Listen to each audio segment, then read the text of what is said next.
escuchar a Miguel Surún Hernández. Gracias, mi vida, que el Señor te bendiga siempre.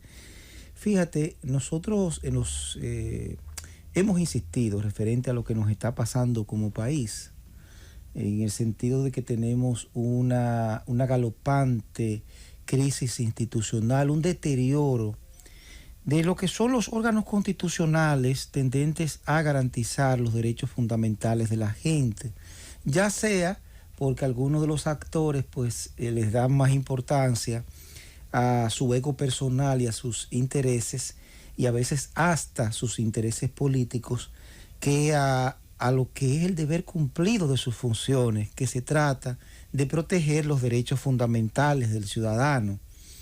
Y esto lo traigo a colación porque en días pasados, específicamente anteayer, surgió una discusión en las redes sociales referente a una sentencia de la primera sala de la Suprema Corte de Justicia, y me refiero específicamente a la sentencia SCJ FS 22-0434, expediente 2015-3244, donde la primera sala de la Suprema Corte de Justicia, el máximo tribunal del Poder Judicial, por lo menos una de sus salas, que en principio, de conformidad con la ley de casación y con la Constitución, debería servir como una especie de guía, de faro a los demás tribunales para mantener la unidad jurisprudencial, pues de pronto se destapó con esa sentencia en la cual, aparte de insultar al Tribunal Constitucional, pues lo reta. Y aquí nos vamos, y digo que lo reta porque es una locura lo que ha acontecido, y yo quiero detenerme en lo que ha dicho esta sala, esos jueces. Estoy hablando de los jueces del más alto tribunal. Dice: no obstante la situación precedentemente esbozada, así dice la sentencia, no implica que el Tribunal Constitucional, en afán de garantizar en el máximo grado el ámbito de aplicación o eficacia de un derecho fundamental determinado, diga que tal o cual interpretación de entre todas las posibles según el marco de la Constitución es la correcta. O sea, en buen español, lo que dice el Tribunal Constitucional referente a la interpretación de la Constitución, del real sentido de la Constitución, para esa primera sala del más alto tribunal del Poder Judicial, no es vinculante, no importa. Es prácticamente, según ha dicho esa sentencia, con ese insulto al Tribunal Constitucional, en materia fecal. En materia fecal, según la primera sala, y perdónenme la palabra, de la Suprema Corte de Justicia, el artículo 184 de nuestra Constitución, que establece claramente, de manera precisa, de por Dios, las sentencias, las decisiones del Tribunal Constitucional son definitivas e irrevocables, y constituyen precedentes vinculantes para los poderes públicos y todos los órganos del Estado. Es decir, el Tribunal Constitucional, al emitir decisiones, emite esas decisiones de carácter obligatorio a todos los órganos del Estado, incluyendo evidentemente a los tribunales del Poder Judicial, a través del proceso, de ese procedimiento de revisión jurisdiccional que está establecido en nuestra Carta Magna, que está establecido en la Ley Orgánica del Tribunal Constitucional.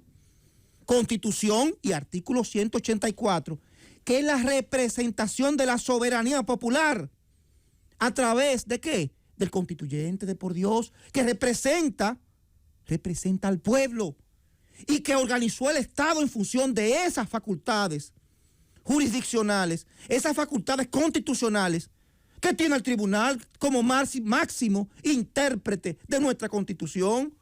No es que tiene, como dice la sentencia de esa primera sala, porque entienden que su ego, porque quieren ser Trujillos desde los estrados, Trujillos que lo que digan tiene que ser ley. No es de que tiene varias interpretaciones, no. La única interpretación válida que tiene es la que le otorga el Tribunal Constitucional, pero de por Dios, ¿qué es lo que desean hacer con este país, con las instituciones, con las garantías, con el Estado de Derecho, con la seguridad jurídica?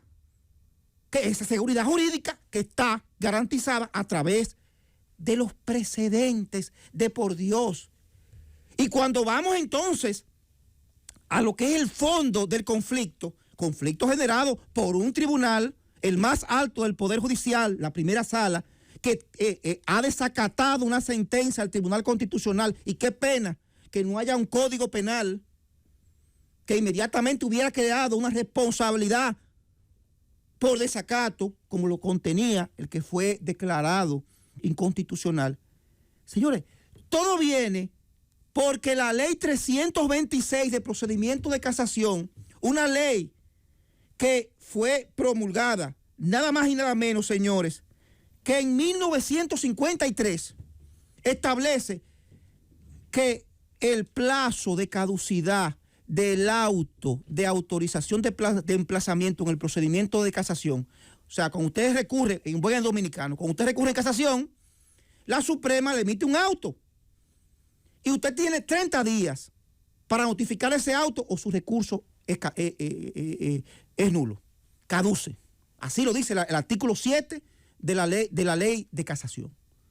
¿Qué dice el Tribunal Constitucional? Bueno, en aplicación del artículo 69, ese plazo debe comenzar a correr ¿a partir de qué momento? De por Dios de la notificación, del momento en que yo tengo constancia de la emisión de ese auto y puedo accionar en consecuencia. Ah, no, la primera sala del Poder Judicial que ve afectado el ego, el Trujillo que hay dentro, no pueden admitir que hay un tribunal constitucional que tiene la máxima autoridad en interpretación de la Constitución, en la protección del derecho fundamental a acceso de la justicia contemplado en el artículo 69.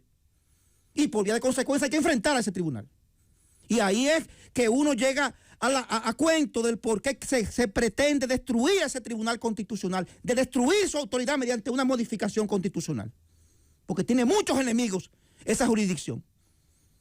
Porque tiene tantos enemigos como son aquellos sectores económicos que han sido afectados por sus decisiones, aquellos sectores políticos que han sido afectados por sus decisiones, aquellos sectores del Poder Judicial que han sido afectados por sus decisiones, porque hoy está prohibido trasladar a un juez de manera forzosa por decisiones de ese Tribunal Constitucional. Hoy está prohibido instaurar cualquier mecanismo de vulneración de acceso a la justicia por ese Tribunal Constitucional. Hoy hay justicia abierta por ese Tribunal Constitucional. Hoy hay derecho a pensiones por ese Tribunal Constitucional. Y eso de corazón crea indignación, y a veces a uno le pregunta, ¿pero qué nos está pasando? ¿Qué le está pasando a algunos funcionarios? ¿Qué nos está pasando? ¿Por qué ese afán del yo, del trujillismo, de,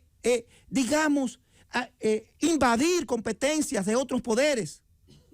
Cuando lo lógico es, hermano, si usted es juez de la Suprema Corte de Justicia y entiende y pretende adquirir autoridad de interpretación de la Constitución con carácter vinculante, pues gestione que sea usted nombrado como juez del Tribunal Constitucional, de por Dios. No usurpe las funciones, no desacate las decisiones y la autoridad del Tribunal Constitucional. Respetemos la buena imagen del sistema de justicia.